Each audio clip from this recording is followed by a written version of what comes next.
Okay, picture this. You're 26, you've just aged off of your parents' health insurance, and you work in the gig economy, so you don't get access to insurance through an employer. But you don't really need it, do you? I mean, you're young, you're healthy, you haven't been to the doctor in years because there hasn't been anything wrong. You get your flu shots and your COVID boosters for free at a pharmacy like Walgreens or CVS. So why pay hundreds of dollars a month for a health insurance plan that you're never going to use? Hi, I'm Ben with Out to Enroll, and this is the first episode of our health insurance series in which we'll be discussing why getting health insurance is important for everyone, even if you're healthy. No matter your age or health status, there are benefits to getting health insurance, and there are plenty of options to suit whatever budget works for you. So let's get back to our scenario. You're 26, you're off of your parents' health insurance, and you decide not to sign up for it on your own because you'd rather save your money and spend it elsewhere. Then something happens, and honestly, it could be anything. You could drop a weight on your foot at the gym, twist your ankle on a hike, come back from a trip abroad with a mysterious stomach bug that just won't go away.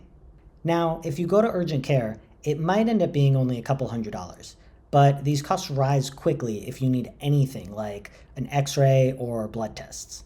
But if you need care ASAP and it's past a normal time for urgent care to be open, most are only open until 5 to 7 p.m., you're going to end up at an emergency care department.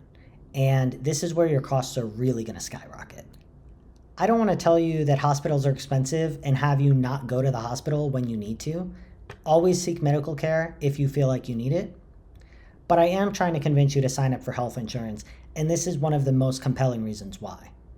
Yeah, hospitals can be really expensive. Just a few hours in a hospital alone, maybe an x-ray, maybe some blood labs, a 5-minute conversation with a doctor, this could run you easily thousands of dollars. I'm not saying it's right, I'm saying there's something you can do to prevent it. And that thing is to get health insurance. Now, this isn't an issue of being in or out of network, which is something we'll discuss later, because all emergency services are covered as in-network under the Affordable Care Act. But what I really want to explain here is something called negotiated rates. This is kind of a doozy and something I didn't understand until pretty recently, so I want to make sure you all understand it. A negotiated rate is the amount that your insurance company has negotiated with every hospital, every healthcare provider as the max amount that a specific service or procedure can cost. It's essentially a massive discount over what they otherwise would charge if you didn't have insurance. You see this every time you access healthcare and get in the mail something that's called an explanation of benefits, or an EOB. Again, we'll go over this in a future episode, so don't worry about it too much. But the point is that you can see in the first column the amount that they would normally charge, and then a few columns over something called amount allowed or plan discount. And this number is always lower, sometimes substantially lower. This is because the insurance company has negotiated on your behalf to lower the actual cost of the service. And this is even before we get into stuff like copays and deductibles. This is truly just the whole amount that the hospital or doctor is allowed to charge you. So why does this matter exactly? Well, there's no law saying how much a procedure or service is allowed to cost.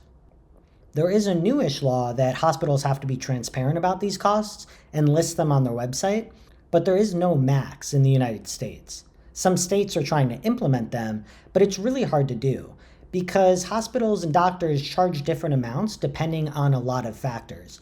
There's the location, if they offer emergency services in the building, how new the equipment or technology is, and so much else.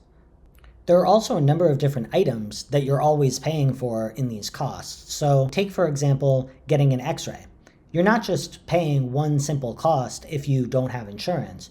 You're paying for the rental for the x-ray machine itself, the cost for the technician who operates the x-ray, and then another cost for the doctor to interpret the x-ray results.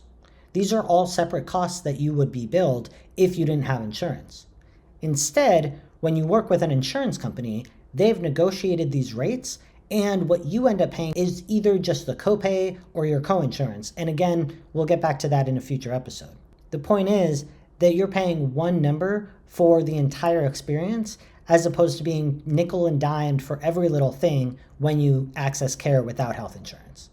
This is, in my opinion, the single best reason to get health insurance. I don't think it's right that people who don't have insurance, typically the most disenfranchised Americans, are the ones paying the highest medical bills and suffering with the most medical debt.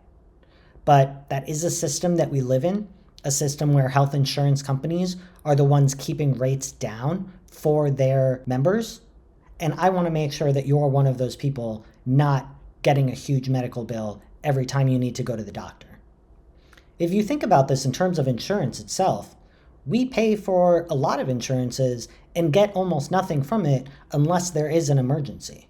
If you think of car insurance, house or renter's insurance, you're not really getting a benefit from that aside from peace of mind and financial security.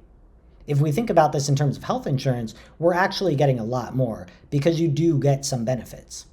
Now, if you're under the age of 30 and still unconvinced, I will talk in a future episode more about catastrophic coverage, and these have much lower monthly premiums and typically only cover emergency circumstances like what we've been talking about.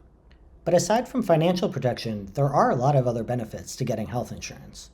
There are a lot of free preventive services that health insurance companies have to provide under the Affordable Care Act. This includes annual checkups, cancer screenings, some birth control interventions, tobacco cessation programs, and more.